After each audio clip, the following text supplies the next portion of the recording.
12 के इतिहास की बुक का चैप्टर 13, जिसका नाम है महात्मा गांधी के प्रति समकालीन दृष्टिकोण एवं भारतीय राजनीति में गांधी जी की भूमिका।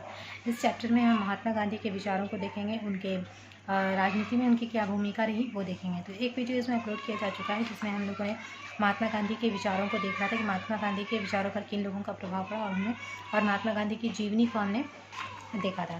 आज का जो वीडियो है उसमें हम गांधी जी की विचारधाराओं पर बात करेंगे कि गांधी जी की विचारधाराओं की मुख्य बातें क्या क्या थी। तो सबसे पहले जो उनकी गांधी जी की विचारधारा की मुख्य बात थी वो थी सत्य और अहिंसा। गांधी जी हमेशा ही सत्य बोलने में और अहिंसा पर विश्वास करते थे और वो हमेशा ही सत्यम बुर्यात प्रियम बुर्यात ना बुर्यात सत्यम अप्रिय, ये उन्होंने अपनी पुस्तक जो उनकी आत्मकथा है जिसका नाम है माई एक्सपेरिमेंट्स विथ ट्रुथ, उसमें उन्होंने इस बात को लिखा है। वो हमेशा सच बोलने पर विश्वास करते थे और खुद भी सच बोलते थे। दूसरा जो उनका विचारधारा थी वो ये थी कि सत्याग्रह, वो हमेशा सत्य के लिए आग्रह करने पर विश्वास करते थे। अहिंसात्मक प्रतिकार के स्थान पर वो सत्याग्रह शब्द का प्रयोग करते हैं, मतलब कभी वो किसी भी बात का जवाब वो हिंसा से नहीं देना चाहते थे। वो हमेशा ही अहिंसा का सपोर्ट करते थे और अहिंसा का ही पक्ष लेते थे और लोगों को भी अहिंसा को अपने जीवन में उतारने के लिए कहते थे और इसीलिए उन्होंने सत्य के लिए आग्रह करने यानी कि सत्याग्रह पर जोर दिया था। नेक्स्ट जो थे उनके साध्य और साधना, इसमें गांधी जी ने नैतिक साधनों पर के प्रयोग पर बल दिया है। वो कहते हैं कि लक्ष्य तो ऊंचा हो परंतु उसको प्राप्ति का जो साधन है वो ज़्यादा महत्वपूर्ण है कि आप अपने लक्ष्य को पाने के लिए किन साधनों का इस्तेमाल करते हैं। अगर आप गलत साधनों का इस्तेमाल कर अपने लक्ष्य की ओर आगे बढ़ते हैं तो भले ही आपको आपका लक्ष्य मिल जाए, लेकिन ये सही नहीं है, आपको वो खुशी नहीं मिलेगी जो आप सही रास्तों पर चलकर अपने लक्ष्य की प्राप्ति करके जो खुशी हासिल कर सकते हैं। उनकी अगली विचारधारा है लोकतंत्र में विश्वास। गांधी जी हमेशा ही लोकतंत्र में विश्वास करते थे और वो लोकतंत्र की शक्ति को बहुत ज़्यादा महत्वपूर्ण मानते थे और उनकी शक्ति से बहुत ज़्यादा प्रेरित थे। हरिजनों का उत्थान और समाज सुधार, गांधी जी हरिजनों को अपने समाज का एक बहुत ही महत्वपूर्ण हिस्सा मानते थे। वो हमेशा इस बात का विरोध करते रहे कि हरिजनों को क्यों हमेशा हाशिए पर रखा जाता है, यानी कि उन्हें हमेशा क्यों किनारों पर रखा जाता है, जबकि उन्हें मुख्य धारा में शामिल करना बहुत ज़्यादा ज़रूरी है। इसलिए वो हमेशा ही हरिजनों के उत्थान और समाज सुधार पर की बात वो हमेशा करते थे। नेक्स्ट जो उनकी विचारधारा है वह है स्वदेशी, खादी और चरखा। गांधी जी इस बात के हमेशा बहुत कट्टर समर्थक थे कि हमेशा स्वदेशी को अपनाना चाहिए और स्वदेशी को ही प्रयोग में लाना चाहिए। इसलिए गांधी जी ने हमेशा ही खादी वस्त्र के प्रयोग पर जोर दिया और वो ये कहते थे कि अपनी चीज़ की बनी हुई चीज़ें बहुत ही सहजता से बन जाती हैं, इसे बनाने में आपका लागत भी कम लगता है और अगर आप इसका ज़्यादा इस्तेमाल करेंगे तो इसके बनाने वालों को काफ़ी ज़्यादा फ़ायदा हो सकता है। और इससे क्या होगा कि अगर आप अपने देश की बनाई हुई चीज़ों को खरीदेंगे तो अपने धन का पैसा अपने ही घर का धन जो है वो अपने ही घर में रह जाएगा। इसे विदेशों में जाने से हम ज़ाया होने से बचा सकते हैं।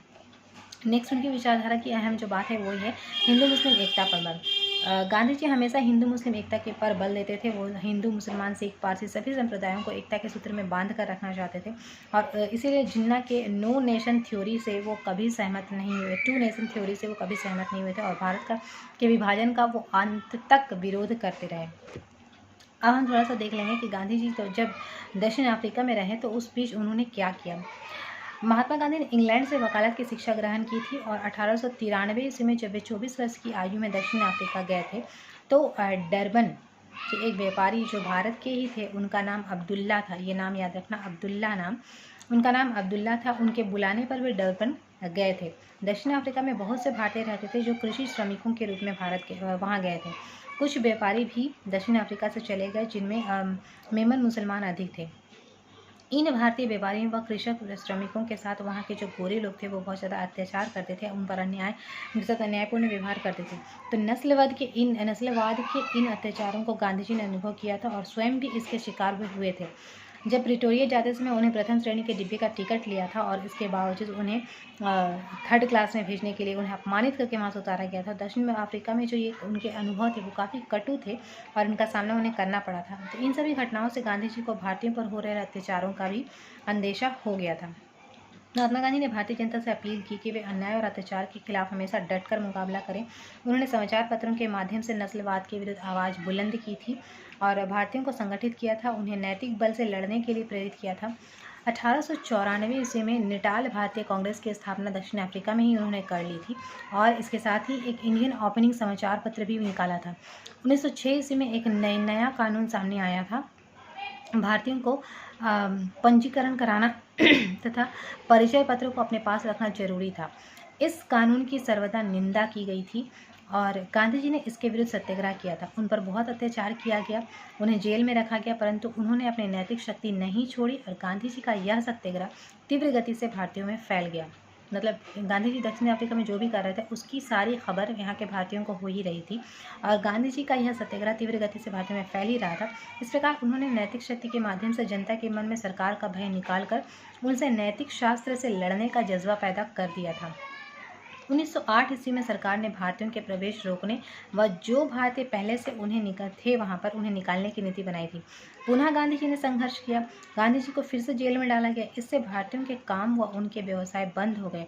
तब गांधी जी ने उनके भरण पोषण हेतु टॉलस्टॉय आश्रम की स्थापना की थी। ये भी पॉइंट नोट करना।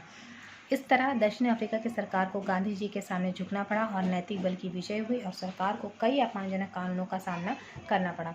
तो इसका कहने का तात्पर्य यह है कि गांधी जी जब अफ्रीका में थे तभी उन्होंने अपने सत्याग्रह का प्रयोग उन्होंने शुरू कर दिया था। उन्होंने आंदोलन वहाँ शुरू कर दिए थे और वहाँ की सरकार को सोचने पर विवश कर दिया था और वहाँ की सरकार को वो हरा चुके थे। और जब वो भारत लौटे, इससे पहले ही गांधी जी की ख्याति भारत पहुँच चुकी थी। गांधी जी को भारत में लोग जानने पहचानने लगे थे, लेकिन फिर भी गांधी जी यहाँ आने के तुरंत बाद राजनीति में शामिल नहीं हुए। उन्होंने बाहर बैठकर पहले राजनीति को देखा, समझा, भारत की स्थिति का अवलोकन किया। तत्पश्चात 4 वर्षों के बाद जो है उन्होंने गांधी जी ने राजनीति में पदार्पण किया। तो जब उन्होंने गांधी जी ने जब भारत की राजनीति पर पदार्पण किया, उसके पहले जो उनके प्रारंभिक आंदोलन थे उसको हम लोग देखेंगे। तो उसको हम लोग नेक्स्ट वीडियो में देखेंगे, जिसमें हम चंपारण सत्याग्रह को देखेंगे। अहमदाबाद में जो विद्रोह हुआ था, खेड़ा में जो सत्याग्रह किया था उन्होंने, वो देखेंगे। इसके बाद हम लोग इस चैप्टर को आगे बढ़ाएंगे नेक्स्ट वीडियो में। Thank you.